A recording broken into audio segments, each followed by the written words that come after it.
Another episode of The Rebel's Edge. In today's show, Market Rebellion's favorite AI darlings are headed to the moon today. We'll tell you what symbols they are.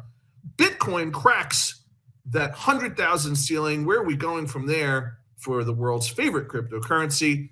An American Eagle certainly isn't soaring like one today. It's moving more like leftover Thanksgiving turkey on disappointing anticipated holiday sales. Why is that retailer not benefiting like many of the rest? We'll answer those and many other burning questions on today's episode of The Rebel's Edge.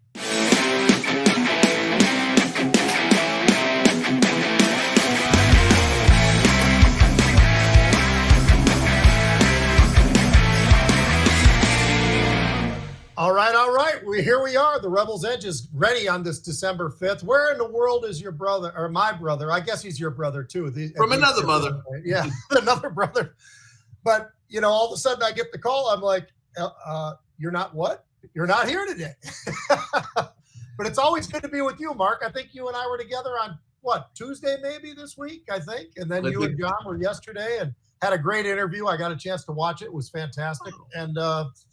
And now here we are again together. So it's the last one of the week for the Rebel's Edge. Pretty excited about that. Should we just jump right in? Yeah, we got a lot to cover today, Pete. It's always good to be with you. Why don't you hit macro? Yep, we're going to do a little macro minute. What is it about macro minute right now? I think you got to look at Bitcoin. I know John passed that along to you and I, but we already knew about this. We've had so much activity in the crypto space and the options in the crypto space. It's been absolutely incredible. And I'm talking about all the various outside of Bitcoin. Look at like a Coinbase. Look at all the Riot and all these names, Marathon, all these names moving around. We finally got through that 100,000 level, got almost to 104,000. Now we've pulled back just a little bit, still almost 101,000. So Bitcoin having one heck of a day. So that's my macro minute. Yeah, and listen, that is definitely the headline grabber today.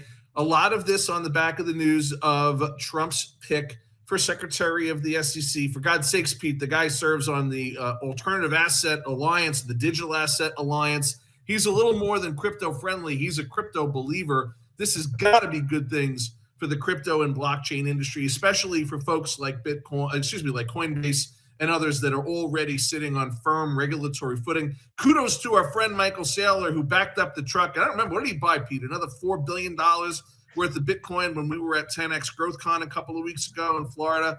Absolutely remarkable. And look, I'm also just looking at, you have to, although the interest rate story seems to be completely buried at this point, perhaps for good reason, because I got sick of talking about it. 78% right now on the CME futures of a chance of a cut in December. I think we're going to get that. And that might be an interesting transition into fantastic futures. What do you got for that one, Pete? Yeah, absolutely. And, you brought up something, and I was looking at the 10-year because I'm always looking at the 10-year, and I'm always curious to see where we are. And all you got to do, Mark, is go back, and you're looking at basically call it a 4.445 on the 10-year just 4, 5, 6 weeks ago, right? Now, all of a sudden, you take a look, and here we are hovering a lot closer to 4.2. Just below, just above, just call it at 4.2. If you haven't been around for a while, that is something that actually does stand out. That's a fairly significant drop, and it's in a short period of time. So I think that's really important. And I would just touch for 1 second on the volatility index because I always hit on that. Yesterday, we got below 13. A lot of people didn't pay attention to that. We actually got below 13 on the VIX. Here we are. I'm going to say the range right now is 13 to 14. Obviously, we got a little bit below that on 13 yesterday, but very, very interesting. And I think it could even get a little bit lower. We might get ourselves into the 11s in not too long if we continue this type of market where there's not anything out there that's causing anything that's really got people scared. I think that's why we're sitting right at a 13. Yeah, and Pete, I think it does go lower from here. I mean, things are looking calmer on the global stage, right, in anticipation of Trump coming back in. The big question, of course, is the impact of tariffs, and if he goes too far, it becomes hyperinflationary. Tariffs are, by definition, inflationary, as I was told by a news anchor on a live show a week or so ago. And I said, I think that's true. I think I knew that. And look, we're getting into that time of year. We're into the end of the first week of December, getting into the second. The tax loss selling largely over, window dressing largely over, and traders and fund managers getting ready to basically, pack their bags and head to their place in Stad or Vail or whatever through New Year's. That tends to bring vol down. I mean, joking aside, we do see volumes come down. We do, of course, then see volatility come down along those lines. And I'll touch just real quick on my fantastic futures, Pete. I keep watching oil. We had in the overnight announcement of one bank getting rid of $300 million worth of crude futures. Of course, ahead of that OPEC meeting, continued concerns about weakness in demand coming out of China. Do you think it goes lower than 69? I think it can. Yeah, I think it can too. And all you've got to do is look at that oil volatility index, that OVX. Yeah. Mark, that was in the upper 40s not too many weeks ago. And now here we are in the lower 30s for that volatility index on that. And I think that says quite a bit. And that's exactly what we're seeing, which is, close my eyes, I'd say crude oil's at 69. I'd probably be pretty damn close to right. 68 spot something. I just peaked. So you're absolutely right. So look, folks, we've got a very, very quick. We want to hit two names. I teased it in the cold open. Pete and I and the team at Market Rebellion, we're always looking for undervalued stocks. We're always looking for things that are fun to trade on the back of these major trends. And guess what mega trend I'm going to talk about? Yes, it's AI. And these are two names that we mentioned during our Rebel Mastermind on November 19th. And I know that producer Jared is going to be ready with a couple of quick charts. And Pete, you know the ones I'm talking about. It's Big Bear AI Holdings. BBAI is the symbol on that one. Just take a look at that chart. There we are on November the 19th, 3/4 of the way down your screen there, folks. Look at how that thing has performed since we mentioned it to the audience there. Stock up, I think a good 28%, 33%. No, sorry, 28% today when I last looked. And the other name, SOUN, that's SoundHound AI. These guys focus on analytics for artificial intelligence-driven analytics for audio, right? When you think about AI and this whole AI revolution, most of it is around analyzing speech. You ask a natural language question, gives you back a natural language answer. The next phase of that is audio. You can ask a speech to text. It reviews audio, not just speech, and gives you back an audio answer. Then, of course, is video. That's what's powering that GPU revolution, the data center energy crisis, all of that good stuff we're not going to cover today. But look at that one. SoundHound up 33% alone today. Look at where the thing was when we talked about it on the 19th. About 6.25, if I'm seeing that chart correctly. Congratulations to everybody in the Rebel Nation that was with us that day and took little, maybe big positions in those two up-and-comers of the Market Rebellion AI darlings. And it's a great opportunity to say, hey, are those part of the Magnificent Seven? Because they sure should be. I look at BBAI. It started off the year underneath $2, and now it's just absolutely ripping to the SoundHound rather under $2, and now look where it is. I mean, 13.5, 14, wherever it is. Absolutely an incredible run. All right, let's jump into some of the fun stuff that we've got in front of us. How about American Airlines? That's usually not a name that we come up with and we say, you know what, this is really exciting, folks. Well, it actually is exciting. We've been talking about this for a while. A lot of unusual option activity in the airline world, whether it's Delta, American, United, you can go through all of them, quite frankly. JetBlue had an incredible run yesterday.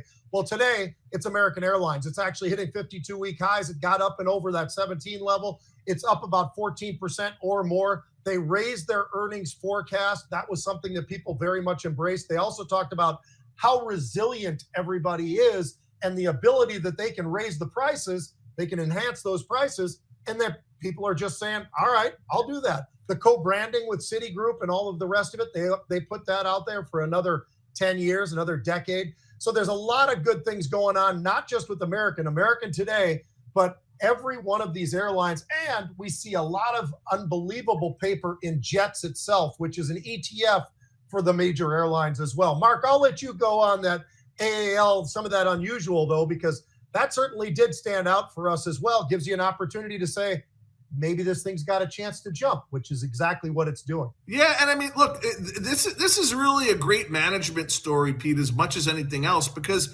there's a fair number of headwinds, if you'll excuse the terrible pun, facing American Airlines and other members of that sector. You've got labor concerns. You've got cost per seat going up. You've got that congressional report just last week ripping the airlines to shreds about seat fees and all of that, threatening additional regulation, maybe legislation to bring that down. I know passengers would love that. I know that they've benefited, of course, from lower fuel prices. That's a continuation of that fantastic future oil story that we just talked about. But yeah, man, we had some terrific bullish call buying as early as the 22nd of November. They were coming in 35,000 lot of the December 15 calls. Then again on the 26th, just before Thanksgiving, another 9,700. Then again on the 3rd of December, another big lot, 10,500 of the September 20 calls. Look at that one, pretty far out into next year. And then most recently, just this morning, they were coming in buying 3,300 of the December 1650s. Lots of bullish activity in this name. And yeah, not one that I would expect to get this kind of performance. I'd expect to see this kind of performance out of one of our AI darlings, not one of the stodgy old airlines, but they're making it work, notwithstanding some headwinds benefiting from that fuel price situation. Yep, it's been really impressive. How about Verint Systems? Now, this is another one, Mark, where we're looking at a stock that's not up 5%, 10%, 15%, 20%. No, it's up 25%. Actually, I just looked and it's now 26%. This is a stock that has absolutely took off today. Did not hit the 52-week highs, but pretty daggone close. It got up and over that 34 level. But they beat on the gross margins, 72% versus the 70. The revenue was up about 5% year over year. That was something people were excited about. The earnings look pretty daggone good at a 54 when they're looking for 11 cents. There is not much that when I look through this whole thing that's negative at all. As a matter of fact, I couldn't find anything. Their revenue was up. Their SaaS revenue was up about 19% year over year. These numbers are absolutely incredible. Oh, and there are some shorts out there. 5-6% of the outstanding are on the short side. They're feeling a little bit of a squeeze today, up 26%. They don't like that. And Mark, the last thing I'd say about this, it's trading at an 8 PE. So this is not some overpriced piece of crap that moved to the upside that has short interest. This is something that's a real company, and that PE under double digits, that says a lot. Yeah, listen, I don't have that much to share on this one, Pete, other than I do think it does look like a bargain, certainly relative to some of the rest of its AI progeny. And this is a company that operates in a sector of AI that seems to be hot and continue to be hot, and that is AI-powered marketing solutions. A lot of the story around this name was their AI bot for customer surveys. Who doesn't love customer surveys? My God. So if you can make them more interesting, get people more engaged, get that information, that data that helps companies connect and sell more to the customers they have and attract more of the ones they don't, well, people are all in. And given how cheap this thing is, I do think it can go higher. I don't know as much about it as I do some of the other AI names, but I'm definitely adding it to that Market Rebellion AI darling watch list. That's for sure. I like it. All right. AV is aerospace, it's defense, it's all that type of thing. It's an exciting company, of course, in the markets that we're trading in, but they kind of disappointed a little bit, Mark. What do I mean by that? The sales are up 4%. Yeah, that's great. Year over year, you got to love that. But when you look at the guidance, you've got to be able to execute when you put out your guidance, or they're going to sell it. They don't care about the quarter that they just are giving you in front of and all the numbers. The real move is always going to come from the guidance. And this guidance, it wasn't terrible. It wasn't horrific, but it wasn't very strong. And when you look at a stock that's actually trading with a PE in the 60s, we just got done talking about a stock that's trading 8. This is in the 60s. That's a bit of a problem. And I look at it, that's why the stock, I think, is down 15%. It's right in the middle of where it's been when you look at the 116 on the low side, 236 on the high side. And yet here we are trading at about 165, now 171. This is a stock that I'd keep an eye on it, but I'm not ready to jump, even though it is something, and we'd have to see some options to get me dragged in there, Mark. But this is something that fits into the Donald Trump world, right? I mean, so this is one of those spaces that we talk about, aerospace, defense. That's probably where some money's going to flow to. So maybe they're going to be able to get fortunate to get that, and then maybe that pushes them up. But right now, the real problem is the guidance does not look all that great. Yeah, and look, we'll be quick on this one because I know we did a couple of specials, but that the whole Trump effect story as it comes to aerospace and defense is not totally clear, Pete. And I think that's what a lot of analysts are starting to say, which is if he comes in and things calm down in Russia, Ukraine, things calm down in the Middle East, things get better globally, which is part of the expectation, right? That Trump actually has believe it or not, a cooling or a calming effect. as it relates to volatility on the global stage, maybe we don't need more bullets, or maybe we don't need as many bullets as we would need if there was continued saber rattling. So do we expect him to top up? Yes. Are our supplies, as it relates to munitions, missiles, things like that, badly depleted? Yes, they have been for a while. But if things calm down around the world, how long can that aerospace rally really continue? And I think that's part of what's giving traders pause to say, look, you came in at the midpoint on the guidance. Yeah, to your point, it's not terrible, but we would have been a lot happier if it was on the high point.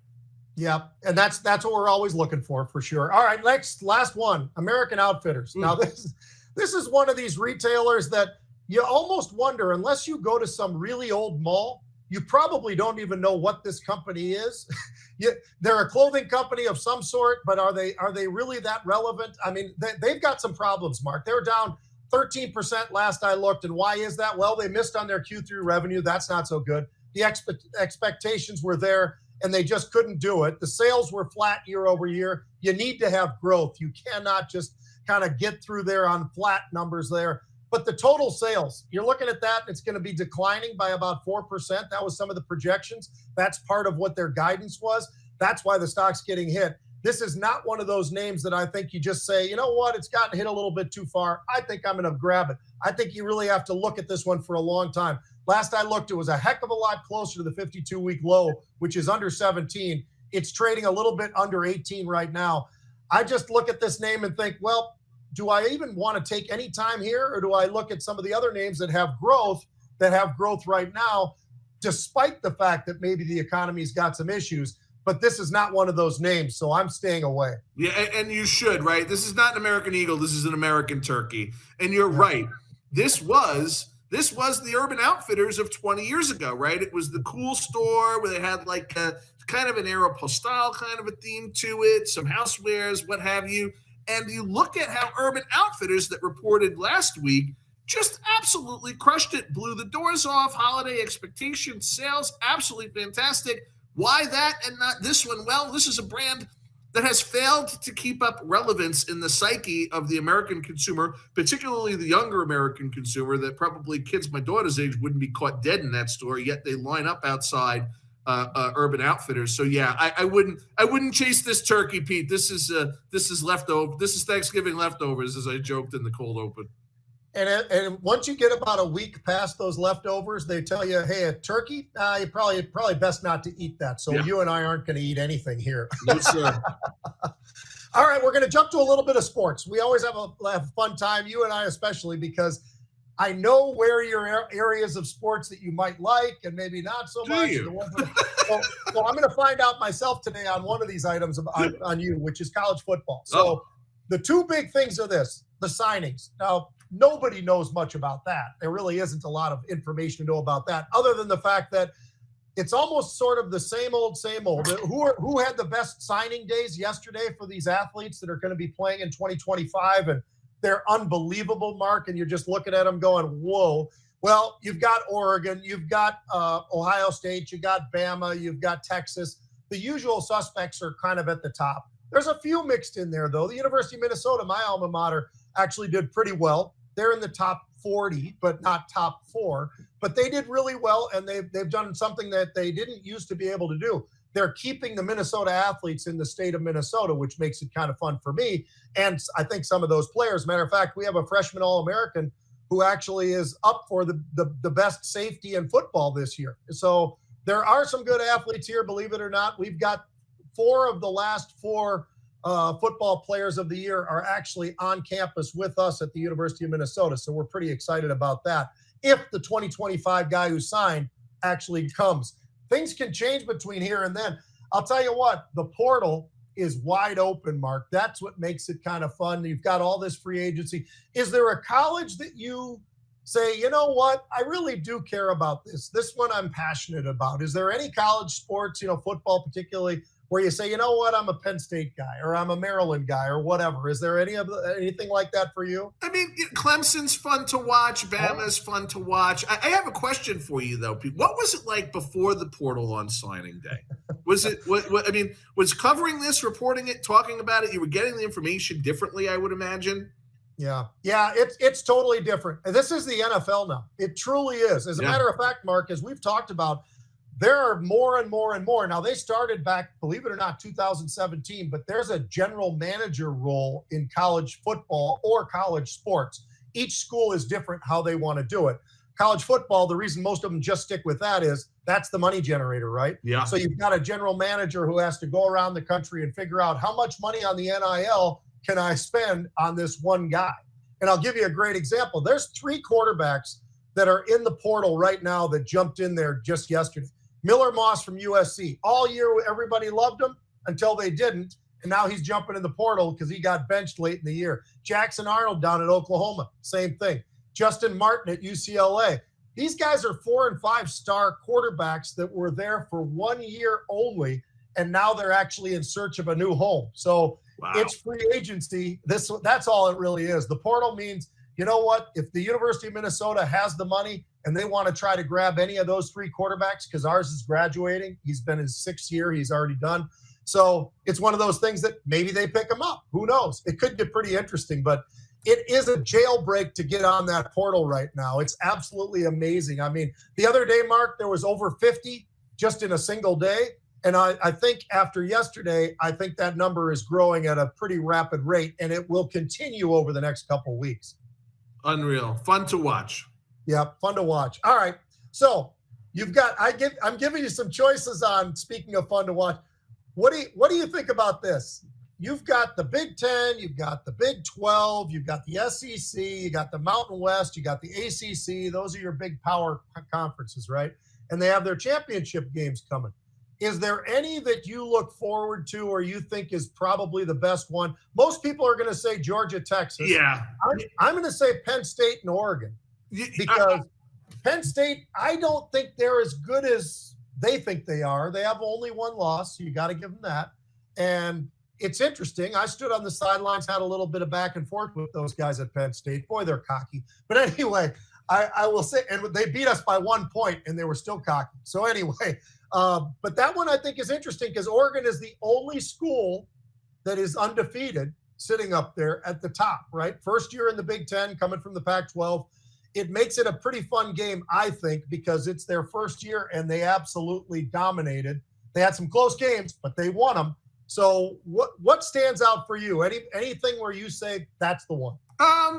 Not to continue on the Clemson theme, Pete, but the Clemson SMU matchup, I think, also has got some must-watch college football this weekend. Not that I think that we're going to be able to see any of it, because you and I are going to be floating somewhere out in the Caribbean with John and our friends at Cardone. We might have big TVs set up out there. There's probably like a little sports bar by the pool or something like that we might be able to finagle them to put a sports game on. That would be kind of fun to watch. I got one last thing I want to throw in there that you're going to love. So long ago, when John was finishing college, he finished off at a Division III school where he and my brother Dave were the 2 inside linebackers together, right? The 2 Najarian brothers. These 2 guys belonged in Division I, but they decided to play Division III just for a variety of reasons, right? So anyway, they were really good. And when I say really good, they didn't belong at that level. And there's a quarterback in their same division this year who, Mark, the kid's thrown 46 touchdowns, 4 interceptions, and he's 76% completion at St. John's University, where they are the home of one very impressive thing. Their coach, who's now dead, but their coach of the past is the winningest football coach in the history of all of college football at any level. First, Division I, II, III, all of it. He has the greatest record of anybody, the most wins of any coach at St. John's University. They're almost every single year very close to the finals, and they're playing for it. Do you think that they should start putting these guys on TV, Division III? I think they should. I've been a Division III TV game for ESPN years ago, and it was phenomenal. It was I'll never forget. It was it was the Baylor school that used to be all girls, because Baylor, believe it or not, so Mary Hardin Baylor was the name of the school, Division III. It was awesome. But should they put these guys on TV, or wouldn't you watch a Division III game? So I don't even think it's a question of my opinion, Pete. I think it's going to happen. Yeah. right? I mean, and this is the story of sports. It's the story of live sports. It's the story of the franchise values going through the roof. And it all comes down to one thing, and that's live eyeballs. It's the last bastion of broadcast television that you can guarantee people will be watching at a certain time to see something live.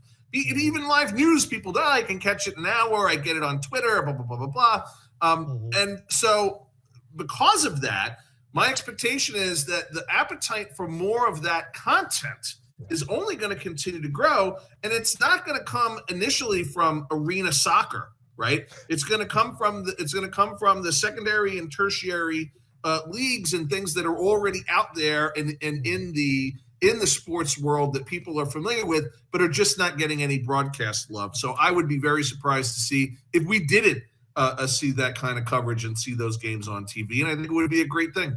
Yeah, that really would be awesome. Well, Marc, thank you so much. Really appreciate you joining us today. I don't know if you've got something you want to throw something out there, anything about March. Always. Come on. Shameless publicity. Yes, of course, as Pete intimated, I'm here to remind you all that coming up on the 22nd of March of 2025, we're having our RebelCon 2025. Not a Rebel Mastermind. That was for just 100 people. This is going to be for about 700 people. We're going to do live trading, breakout sessions, teaching the strategies, celebrity financial news correspondents, and luminaries that are going to share with you some wisdom about the markets and trading options and stocks that you can't get anywhere else. Grab your tickets now, scan the QR code, or go to our website, markrebellion.com. You'll see a pop-up for that event. That is, of course, also the fourth day of 10X Growth. That's the event, be the 10th anniversary of that event, put on by our business partner and friend, Grant Cardone. That's the 21st through the 23rd of March. All of this taking place Las Vegas MGM Grand. Scan that QR, check out the website, grab your tickets before they're all sold out. Thanks so much, Marc. Really appreciate you giving us the time because I know you're a busy guy. And so the fact that you're able to get over here and do some of the Rebels Edge this week has been absolutely awesome. We appreciate that. We'll see you guys all at 1 o'clock East Coast time on Monday. But until then, we'll see you. Have a great weekend.